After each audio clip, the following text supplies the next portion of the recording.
Hello ইউটিউববাসী, breaking news. প্রধান বিচারপতি Syed Refat Ahmed appeal বিভাগের 5 বিচারপতির পদত্যাগ।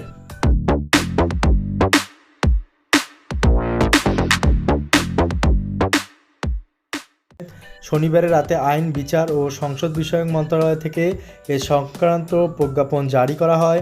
শপথ গ্রহণের তারিখ থেকে নিয়োগ কার্যকর হবে বলে প্রজ্ঞাপনে উল্লেখ করা হয়েছে। সৈয়দ রেফাত আহমেদ সুপ্রিম কোর্টের হাইকোর্ট বিভাগের বিচারপতি হিসেবে দায়িত্ব পালন করেছিলেন। শনিবার বৈষম্য বিরোধী ছাত্র আন্দোলনের আলটিমেটামের মুখে পদত্যাগ করেন বাংলাদেশের প্রধান বিচারপতি ওবায়দুল হাসান। এরপর আরও 5 বিচারপতি পদত্যাগ করেন। তারা হলেন এম ইনায়েতুর রহিম, আবু জাফর সিদ্দিকী, জাহাঙ্গীর হোসেন, মোহাম্মদ শাহিনুর ইসলাম ও কাশেফা হোসেন।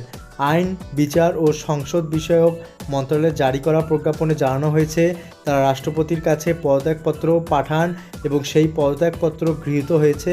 মূলত 5ই আগস্ট শেখ হাসিনার সরকার পতনের পর থেকেই বিচারাঙ্গনে স্থবিরতা বিরাজ করছিল।